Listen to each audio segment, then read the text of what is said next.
दूसरी ऐसी बड़ी जो समस्या है, वैश्विक समस्या है, ग्लोबल रिसेशन यानी वैश्विक मंदी। पहला एक झटका लगा था अमेरिका में, काफी मंदी आ गई थी। अमेरिका में आई तो काफी अन्य देशों में भी आने लगी। जैसे एक कुंभकर्ण पड़ गया तो और काफी लोग उसके नीचे दब गए थे। तो ये मंदी क्या है? मंदी क्या आर्थिक चीज है? नहीं, वो सिर्फ आर्थिक बात नहीं है, वो सामाजिक बात है, पारिवारिक बात है, जीवन शैली की बात है। जीवन शैली की बात कैसे?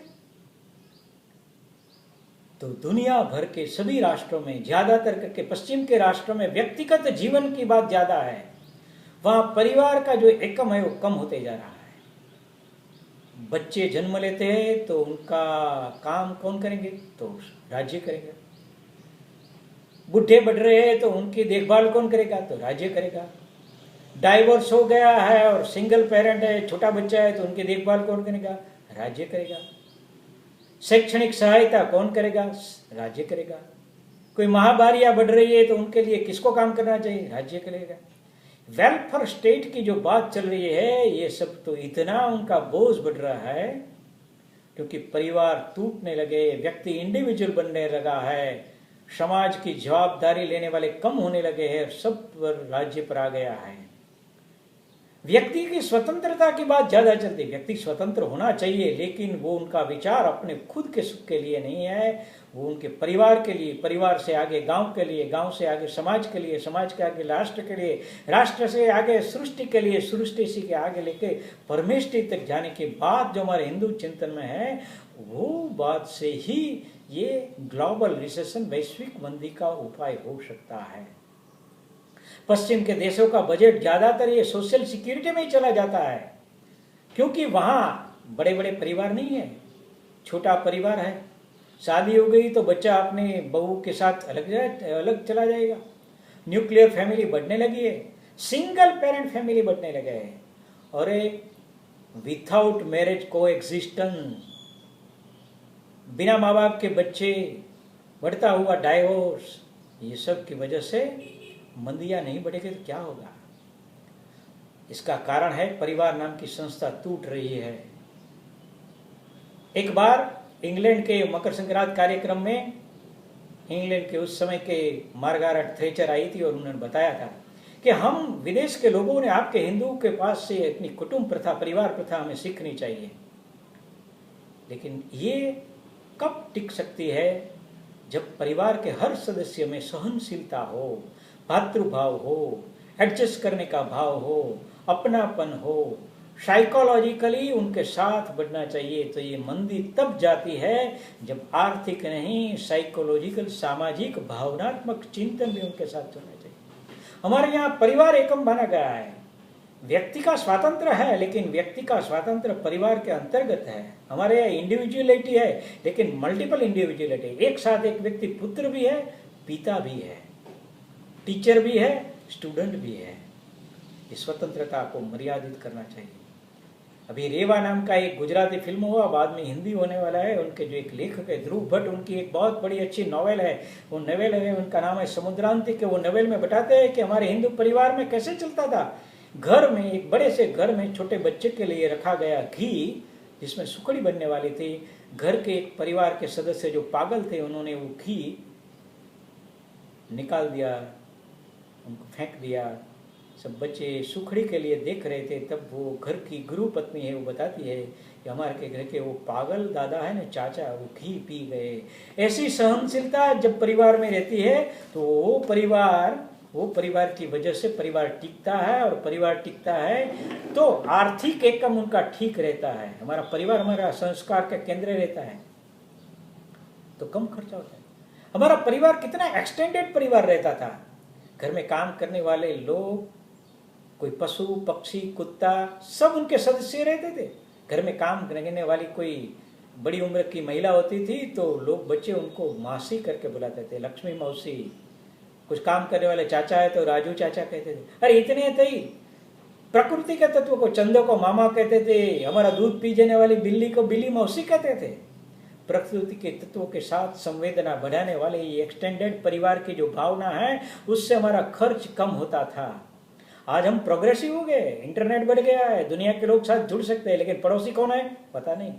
मुंबई में एक घटना घटी हुई थी। एक परिवार का फ्लैट कई दिनों तक खुला नहीं, बाद में वो पड़ोसियों ने फरियाद की तो खुले तो 2 बुड्ढे के वहां स्केलेटन मिले। क्यों? किसी ने उसकी पूछताछ भी नहीं की। हमारे यहाँ क्या होता था, छोटी माँ अगर बच्चा रड़ता है तो फिर कहता था नहीं पहली रोटी तुम्हें नहीं मिलेगी, वो गाय को मिलेगी, गौ घास निकालना, कुत्ते को रोटी देना। इतना नहीं, सुबह में उठकर घर की बड़ी उम्र की महिला क्या करती थी, अपने घर के छप्पर पर वो पंखियों के खाने के लिए दाने डालती थी, पानी पीने के लिए पात्र रखती थी।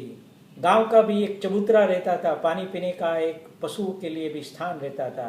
तो ये सब परिवार की जो भावना रहती थी, पुरुषार्थ करना, संयम करना, कम खाना और दूसरों को मदद करना, ये ही ग्लोबल रिसेशन का उपाय है। पश्चिम में क्या क्या है, अधिक कमाओ, अधिक खाओ, फेंको संस्कृति, यूज एंड थ्रो। हमारे एक अमेरिका में एक बार हमारा प्रवास हुआ तो मैं क्रूज में थे, तो क्रूज में हम खाने के लिए बैठे थे, हमारे साथ सब भारतीय परिवार थे। तो एक की थाली में ज्यादा आ गए तो हम दूसरे को दे रहे थे, तीसरों को दे रहे थे। वो पिरसने वाला वेटर हमारे सामने दिख रहा था कि ये कौन लोग हैं एक दूसरे को दे रहे, क्योंकि पश्चिम में ऐसा नहीं है, अपने पास ज्यादा है दूसरे को नहीं देना, वो थाली में रख देना, फेंक देना। इसके लिए क्या, ये फेंको संस्कृति, संयम की संस्कृति चाहिए। वो हमारे हिंदू चिंतन बताते हैं, ये करेंगे तो ही ठीक रहेगा। हमारे यहाँ ये ज्यादा कमाना और ज्यादा खाना, तो ज्यादा कमाना फिर क्या है, भ्रष्टाचार करना, कोई भी रास्ते से कमाना, चोरी करना, लूट करना, करप्शन करना, किडनैप करना, अधर्मिक सब बातें बढ़ती है। एक वेस्ट मेकर्स करके थे, उसने पैकार्ड ने इसने पुस्तक लिखी वेस्ट मेकर्स, उसमें उन्होंने लिखा था कि जब रूजवेल्ट अमेरिका के राष्ट्रपति थे तो उन्होंने कहा कि आप देश सेवा करने कहते हो तो ज्यादा उपभोग करो, आप ज्यादा उपभोग करेंगे तो ज्यादा चीज की जरूरत पड़ेगी, ज्यादा जरूरत पड़ेगी तो लोग ज्यादा उत्पन्न करेंगे और आप देशभक्त कहलाएंगे। अभी इतने साल बीते हैं, अभी क्या हो रहा है पश्चिम के देशों में, चाहे वो ओबामा हो या ट्रंप हो, कभी सबको बोलना पड़ता है धीरे धीरे खाओ, कम खाओ, संयम रखो, हमारे संसाधन कम हो रहे हैं, हमारी नौकरियां जा रही है। पहले वो बोल रहे थे कि हमारे बच्चे ज्यादा खाएंगे तो क्या करेंगे, भारत जैसे गरीब देशों को देना चाहिए। अब वो बोल रहे हैं ध्यान से पढ़ो, नहीं तो भारत के बच्चे आके उनका मैथ्स अच्छा है, हमारी नौकरी ले जाएंगे। यही है भारत का चिंतन, पारिवारिक एकम को अच्छा बनाना। अगर वो करेंगे तो जीवन शैली अच्छी रहेगी, मनोवृत्ति ठीक रहेगी, उपभोग कम होगे, संयम कम होगे, तो हमारा जो आर्थिक स्तर है वो भी ठीक रहेगा। इसके साथ साथ ये सब कैसे हो सकता है, तो वो लॉर्ड टॉइन भी फिर कहता है ये एक ही आधार से हो सकता है, और वो आधार है, वो कानून नहीं है, वो नियम नहीं है, वो है धर्म। और धर्म का आसरा सिर्फ हमारे हिंदू चिंतन में है। धर्म करता है सत्य बोलना, हम धर्मनिरपेक्ष हो गए, सत्य बोलना छोड़ दिया तो क्या हुआ, चोरी चपाटी बढ़ने लगी है। धर्म कहता है कि पराया धन मिट्टी समान है, अब क्या है, पराया धन भी चुरा लिया जाए, कोई भी रास्ते से चुरा लिया जाए, चाहे वो भ्रष्टाचार करके, वो किडनैप करके, वो चोरी और लूट करने को।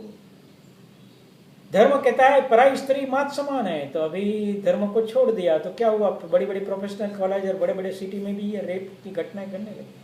तो ये जीवन दृष्टि नहीं बदलेगी, तो जीवन दृष्टि से मूल्य नहीं बदलेंगे, मूल्य से आचरण नहीं बढ़ेगा, ये ग्लोबल रिसेशन का भी उपाय नहीं है। उनका एक ही रास्ता है, वो कानून से नहीं आ सकता, संविधान से नहीं आ सकता, समाज के आचरण के आ सकता है, और वो आचरण बताता है हमारा हिंदू समाज, हिंदू चिंतन।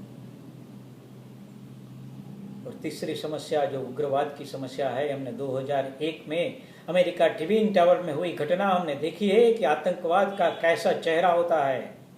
ह्यूमन बॉम्ब बनता है, विमान बड़ा बॉम्ब बन सकता है, हवाई जहाज, रॉकेट लॉन्चर चर, और हमारे देश में तो हमने क्या क्या नुकसान नहीं करे। वो दिल्ली के रघुनाथ, जम्मू के रघुनाथ मंदिर से लेकर कलकत्ता की अमेरिकन एम्बेसी लेकर, मुंबई की वो ट्रेन की घटना से लेकर, गांधीनगर के अक्षरधाम के स्थान के लेकर पुलवामा की घटना तक, आतंकवाद के चित्र ने न सिर्फ हमारे भारत, पूरे दुनिया को ऐसा कर दिया है कि हम उनके सामने झुमने के लिए अमेरिका जैसा राष्ट्र भी अब शक्तिहीन दिखने को मिलता है। काहे कितने संगठन बढ़ गए हैं, वो दुनिया को तीर्थ करने लगे हैं। क्यों ऐसा हो रहा है? उसके पीछे एक जड़ है, कई लोग उसको नाम देते हैं जिहाद। ऐसे दुनिया में मानने वाले लोग हैं कि एक ही गॉड है, ओनली गॉड, एक ही रास्ता है, ओनली वे, हमारे साथ चलो, हमारा कहना मानो, हमारे साथ चलो, और किसी विचार करने वाले को जिंदा रहने का अधिकार नहीं है, आप काफिर कहलाएंगे। ऐसे ये चिंतन के कारण आज दुनिया में आतंकवाद बढ़ रहा है। उनको लिबरल भी अच्छा नहीं लगता है। आप तालिबान नहीं है, आप दाढ़ी की या बुरखा की बात नहीं करेंगे तो भी हम नहीं चलाएंगे। इसलिए पश्चिम के और कई मुस्लिम राष्ट्रों में भी ऐसी घटनाएं देखने को मिलती है। और हिंदू चिंतन क्या कहता है? स्वामी विवेकानंद के शिकागो में वो विश्व धर्म परिषद में कहा था कि मैं ऐसे देश से आता हूं, I am thanks on behalf of mother of all religion of the world, I thanks on behalf of the oldest tradition of the monk of the world, I thanks on behalf of crores and crores of Hindus. मैं ऐसे देश में से आता हूं जिस देश ने दुनिया भर के लोगों को आश्रय दिया था, चाहे वो यहूदी हो चाहे वो पारसी हो। और मैं ऐसे देश में से आता हूं जिस देश में सुबह में लोग उठकर बोलते हैं, और गीता में भी बताते हैं कि दुनिया के चाहे कोई भी कोने से निकलने वाली नदी अंत समुद्र के झाग को मिलती है। ऐसे भी आप कोई भी रास्ते से जाए, कोई भी भगवान की कुदरत की प्रकृति की पूजन करे, एक ही रास्ता है। ऐसा प्लूरलिज्म को मानने वाले हम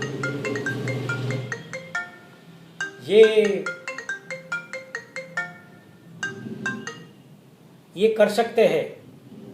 ये प्लूरलिज्म की बात चलने में चाहिए, और यही एक हिंदू चिंतन भी कर सकता है। और हिंदू चिंतन का आधार अभी दुनिया को मालूम होने लगा है, करने लगेंगे। अभी विज्ञान भी कहने लगा है कि पहले हम मानते थे मेटल और एनर्जी अलग अलग है, लेकिन अब विज्ञान भी मानने लगा नहीं, ये ठीक है। दुनिया भर के लोग धीरे धीरे आस्ते में आ रहे हैं। एक न्यूज वीक नाम के एक अमेरिकन मैगजीन ने थोड़े साल पहले एक सर्वे किया था। उस सर्वे में बता रहे थे कि दुनिया के सब लोग का जो मानना है वो ठीक है, हम दूसरे के मत को भी ठीक मानना चाहिए। इसके साथ कितने लोग हैं? तो सर्वे में आया कि तब 6 to 10% लोग थे, लेकिन बाद में समय में ये सर्वे आया तो अब 40 to 60% लोग मानने लगे। तो वो न्यूज वीक ने लिखा कि अब अमेरिका हिंदू बनने लगा है, यानी कि हिंदू चिंतन के साथ लोग जुड़ने लगे हैं।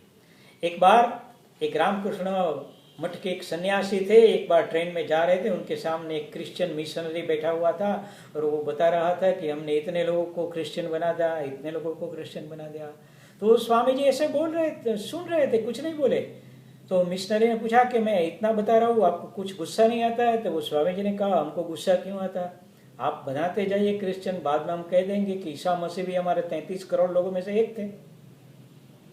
हम तो अच्छे सब लोगों को मानने वाले हैं, लेकिन यही हमारा हिंदू चिंतन है। ये हिंदू चिंतन के आधार पर हम बात करेंगे, जीवन दृष्टि बनाएंगे, तो पूरे विश्व की सभी समस्याओं का उकेले। अभी तो हमने ये 3 बड़ी समस्या, ग्लोबल वार्मिंग, ग्लोबल रिसेशन और ग्लोबल टेररिज्म की बात की है, लेकिन विश्व की सभी समस्याओं का उकेल हिंदू चिंतन के आधार पर, हिंदू जीवन दृष्टि के आधार पर, उनके व्यवहार में अमलीकरण से हो सकता है। और ये विश्व को बताना है। विश्व को कौन बता सकता है? विश्व को भारत बता सकता है। और भारत में ये कौन बता सकते हैं? भारत के पनौते पुत्र हिंदू लोग बता रहे हैं। और हिंदू को ये कौन सिखा सकते हैं कि हम हिंदुत्व के विचार को लेकर काम करने वाले संघ और संघ विचारी संगठन और हमारे साथ जुड़ी हुई अनेक सज्जन शक्ति लोग ये बता सकते हैं। यही आज की ये पैंडेमिक समस्या में भी हमें ये चिंतन देने वाली बात है। इसकी बात की मैंने थोड़ी बात आपके साथ की है, और ऐसे ही करेंगे तो जो हमारा स्वप्न था, राम राज्य का स्वप्न, या विवेकानंद ने जो स्वप्न देखा था कि mother is awaken occupying that glorious throne, और स्वामी महर्षि अरविंद ने कहा था कि मैं अखंड भारत दिख रहा हूँ। वीर सावरकर ने कहा था मेरी सिंधु मुझे वापिस लौटा दो। सुभाष चंद्र बोस का जो स्वप्न था, डॉक्टर हेडगेवर का स्वप्न, गुरुजी के प्रयत्नों की पराकाष्ठा, और हम सब का जो काम है वो काम करते रहेंगे तो राष्ट्र धर्म तो कल्प वृक्ष है, संघ शक्ति ध्रुव तारा, भारत फिर से विश्व गुरु हो, यह स्वप्न हमारा